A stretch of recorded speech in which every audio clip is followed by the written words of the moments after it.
Assalamualaikum warahmatullahi wabarakatuh. Waalaikumsalam warahmatullahi wabarakatuh. Okay, good morning students. Good morning. Okay, how's life today? Fine, very well. Okay, thank you. Before we are going to study, I want the leader of class, Audrey, to lead for prayer. For Audrey, time is yours. Silakan dipimpin soalnya. Sebelum memulai belajar kepada keyakinan kita masing-masing berdoa dimulai. Oke. Doa selesai. Okay, thank you for Audrey. Continue our lesson today. I would like to review our lesson yesterday. Okay, you can see at the PowerPoint. Yeah. Okay, about narrative text. What do you know about narrative text for our conclusion yesterday? Apa yang kalian ketahui tentang narrative text? Dari kesimpulan yang kita buat kemarin, narrative text adalah teks yang bertujuan untuk apa? Menghibur pembaca, kemudian apa? Mengedukasi. Yang terakhir adalah untuk memberikan pesan moral. Oke ya. Silakan diperhatikan di slide-nya. Kita lanjut. Ya. Tujuan pembelajarannya ini seperti yang kemarin telah kalian coba presentasikan. Yang pertama ada definition, kita memahami mengenai pengertian dari narrative text, kemudian purpose, tujuannya. Narrative text itu untuk apa? Kemudian ada kinds, jenis-jenisnya apa saja. Selanjutnya ada generic structure atau struktur narrative text. Strukturnya itu seperti tata bahasanya ya. Terus time signals atau apa? Ciri-ciri waktu khusus. Gimana kalau yang membedakan teks naratif dengan teks yang lain. Kemudian ada language features atau unsur kebahasaannya. Tadi generic structure itu 3 ya. Saya salah dan saya lupa. Ada orientation, complication dan apa? Solution ya. Oke, yang selanjutnya yang tadi yang saya bahas itu dari tensesnya, dari time signalsnya. Yang terakhir ada example. Seperti yang kalian kemarin buat, examplesnya apa aja kemarin? Examplesnya kemarin. Ya, fairy tales-nya tentang apa? Judulnya kalian buat kemarin. Oke, yang lainnya? Oke. Ya, kita lanjutkan aja ya.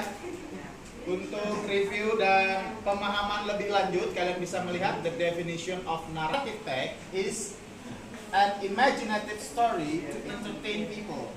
Maksudnya adalah narrative text itu adalah cerita, sebuah cerita imajinasi yang dibuat untuk menghibur para pembaca ya. Nih, bisa kalian baca ini terjemahannya juga. Kisah imajinatif dengan tujuan menghibur orang-orang. Tetapi yang harus kalian ketahui bahwa yaitu fiksi dan non fiksi. Seperti yang saya sudah jelaskan kemarin, kalau yang fiksi itu dongeng, legenda, mitos dan yang lainnya. Tapi kalau misalnya yang non fiksi itu biografi, ya kan? Cerita tentang kepahlawanan suatu tokoh, kisah hidup apa? Pemain bola terkenal misalnya, saya kayak Cristiano Ronaldo, itu nanti bisa masuk ke non fiksi naratif atau narasi. Kita lanjut.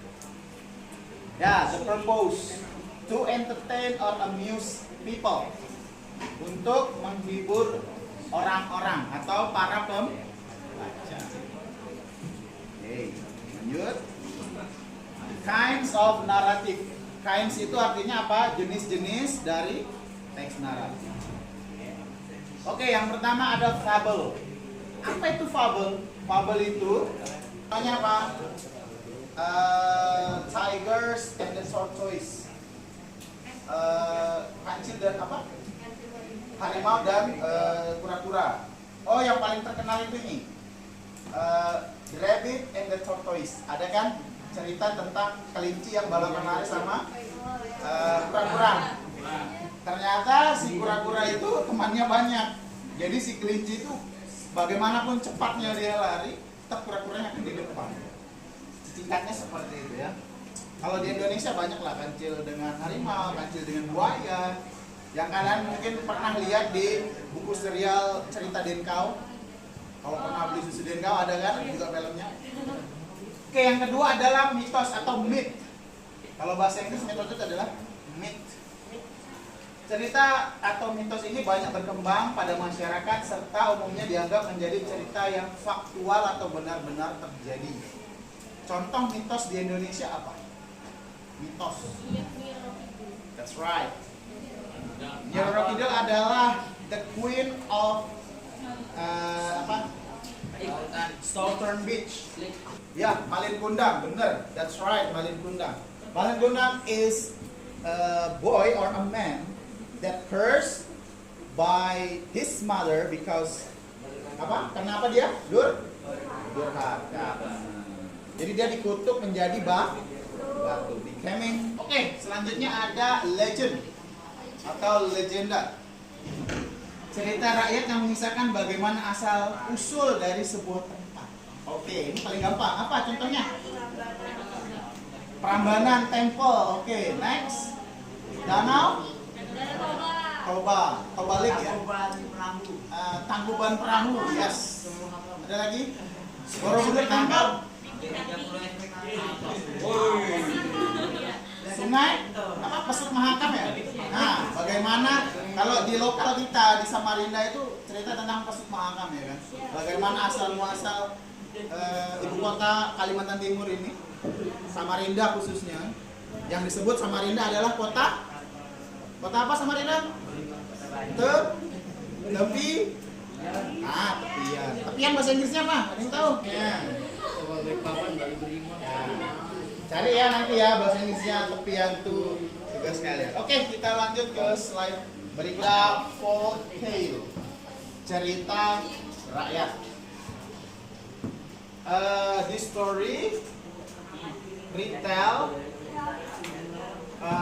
as from mother, from your father, from your grandfathers, until becoming a part of tradition in our society. Ya, jadi cerita yang diceritakan secara turun temurun dari mulut ke mulut, ya. Mulut ke mulut itu maksudnya dari orang yang satu ke orang yang lain, gitu ya. Ya, itu peribahasa saja, ungkapan gitu ya. Sehingga menjadi sebuah tradisi. Tradition, apa misalnya? Cerita rakyat, kan? Cerita rakyat, tidak ada yang tahu nih? Apa nih? Ya, pamali itu sebuah kayak larangan ya, atau forbidden for our actions or activity in this country or in this local area. Jadi pamali itu seperti larangan kalau misalnya kita tidak boleh beraktivitas pada saat mendekati waktu maghrib. Ada filmnya kan? Ada. Ya horor ya, horor. Nah, itu termasuk cerita rakyat. Kalian pernah baca di bahasa Indonesia cerita tentang batu badaun, batu menangis, gitu ya? Nah, itu cerita rakyat legenda. Jadi kalau misalnya durhaka sama orang tua, anak itu bisa ibunya bisa sembunyi di dalam batu supaya anaknya sakit hati sama anaknya. Pelajaran kita kalau di mata pelajaran bahasa Inggris semester 2 ini fokus kita kepada fairy tales atau cerita dongeng. Dongeng itu apa sih? What do you know about fairy tales? Cerita fiksi. Any other opinions? Cerita yang diceritakan untuk siapa? For kids. Ya, untuk anak ya, cerita rakyat. Yes, Cinderella. Anda?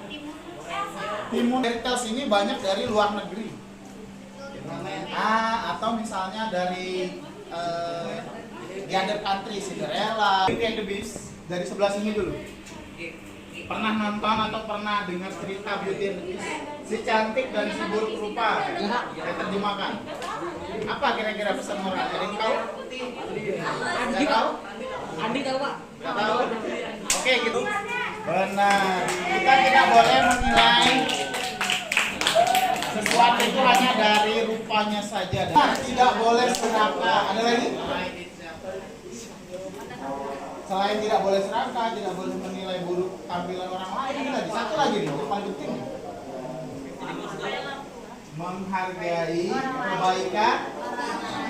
Kan si dia menolong bapaknya yang apa ya tersesat itu kan, dikasih makan dan yang lain. Tapi bapaknya yang nakal atau yang apa melanggar pantangan dari si bis tadi, dia mencuri bunga karena ingat si Biu. Sehingga itulah makanya dihukum bapaknya, anaknya harus mengganti dia. Itu 3 dia kasih. Saya mengingatkan aja kalau kalian nggak tahu. Oke ya. Ini tadi yang saya maksud dengan yang masuk dari teks naratif yang bukan fiksi. Contohnya adalah love story Habibie dan Ainun. Apalagi yang bisa nyata nih? Ya, apalagi yang lain? Bawa Rasya. Oh. Ya, pokoknya love story. Romeo and Juliet. Yes, Romeo and Juliet. Karya apa? William Shakespeare. Ada lagi? Titanic, benar. Oke, kita lanjut science fiction. Science fiction Train to Busan. Nah, itu masuk di genre science fiction. Apalagi yang lain? Yes. Death Note pernah nonton? Nah, itu juga masuk contoh karena mungkin dengan keahlian hackernya itu. Pernah nonton Hacker Who Am I? Nah, itu juga masuk itu science fiction. Tentang apa? Nano machine, ya kan? Yang dia buat kostumnya yang Mark berapa itu? Mark 4 kalau nggak salah. Selanjutnya ada yang sering digandrungi oleh remaja tanggung kota gaya. Contohnya apa? Nah. kalau kuntilanak kalau di kita apa bahasa Inggrisnya itu? White lady. Misku kalau gendruwo apa? Gendruwo. Jadi kan tapi kalau kita sebut mereka datang. Kita sebut aja ini bahasa Inggris pasti mereka nggak tahu. Kamu lihat misteri. Cerita misteri berbeda dengan horor ya. Misteri itu biasanya lebih ke thriller atau pembunuhan. Kalau pernah nonton The Scream, Chucky ya. Scream yang pakai apa? Topeng putih itu, pakai jubah. Yang tahunnya step the other people randomly gitu. Jason. Nonton Jason yang perang itu. Di story sejarah tentang ini ada yang kisah apa? Mahabharata itu juga masuk misteri. Mahabharata itu masuk misteri, tapi di kebudayaan India atau Indian culture ya. Itu masuk. Berarti masuk tradisi dong. Tradisi kayak cinta bertemu. Ya, itu bisa juga masuk situ. Cuman kan kita ambil dari kisah sejarahnya karena di Mahabharata itu kan menceritakan ajaran Hindu itu. Di mana ajaran Hindu itu kan ada beberapa dewa mereka seperti Dewa Wisnu, Dewa Indra, Dewa Brahma. Nih pelajarannya ini, IPS-nya gimana nih? Dewa Siwa ya kan? Oke, selanjutnya slice of life. Nah ini, slice of life ini banyak menceritakan tentang kehidupan sehari-hari. Mungkin yang sering baca webtoon tahu slice of life itu. Jadi cerita tentang hal yang pernah kamu alami. Misalnya, the unforgettable moment, pengalaman yang tidak bisa dilupakan, baik yang menyenangkan, you trust someone, trust someone, atau misalnya yang memalukan. Oke, kita masuk ke generic structure. Nah, kita masuk ke orientation dulu ya. Oke, orientation. In this section contains an opening paragraph where the characters of the story are introduced. Yeah. Contains the place, character, and time to read the story, who and when. Perhatikan. Pada bagian ini berisi paragraf pembuka yang mana karakter cerita ini mulai diperkenalkan. Opening ya. Orientation ini bisa kita sebut opening, pembuka ya. dikenalkan tokoh, ada tokoh-tokohnya siapa, serta waktu cerita ini terjadinya kapan. Misalnya kayak cerita Sherlock Holmes, the criminals, kan? Dan bla bla bla. Panjang nanti saya bahas. Oke. Terakhir, siapa saja dan juga dan kapan. Maksudnya siapa yang sastra kalian ini? Ada yang perempuan itu yang crushnya Sherlock juga. Oke ya. Kita lanjut. Parts of the story begin to develop. Indeed, problems start to arise or begin to occur and begin to develop. Maksudnya adalah bagian konflik cerita atau masalah itu mulai dikembangkan. Misalnya kayak saya ambil cerita Sherlock lagi lah ya. Ada pembunuhan gitu ya. Setsujin jikin ya kan? Dalam ruang tertutup. Jadi di mana orang dan ditemukan tanda-tanda bahwa si korban ini dibunuh, bukan bunuh diri ya. Jadi dia dibuat seolah-olah bunuh diri padahal dia berarti kamu membunuh semua musuhnya. Nah, selanjutnya ada drum. Drum ini apa? Mabuk. Drink, minum. Drum? Ya, mabuk. Ini ada lainnya. When apa? Pergi. Telah pergi ya. Kalau go, I went.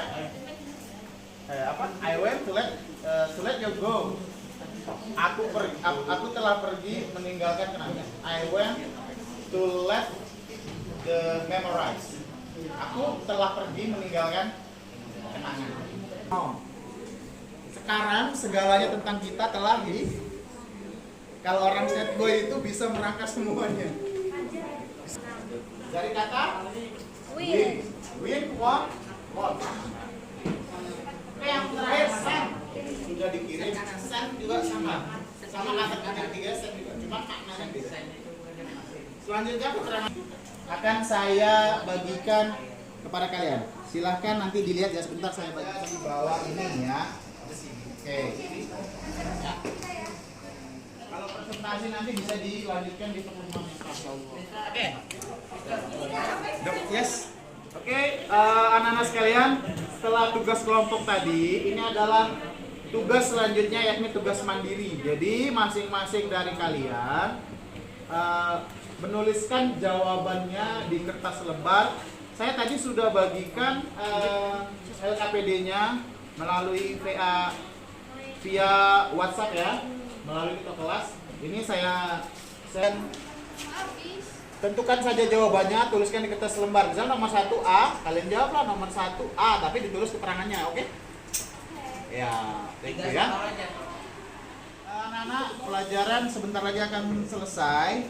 Kita masuk ke langkah penutup, di mana di langkah penutup ini kita menyimpulkan pembelajaran pada hari ini. Kemudian tugas-tugas yang sudah dikerjakan nanti dikumpulkan di ruang guru ya, di meja saya. Paling lambat besok atau lusa lah. Intinya jangan sampai hari Jumat, karena kalau hari Jumat nanti Senin kami udah perkuliahan di kampus gitu ya, guru-guru PPG-nya. Oke, yang bisa kita simpulkan hari ini adalah bahwa pembelajaran kita fokus kepada fairy tales atau cerita dongeng untuk teks naratifnya.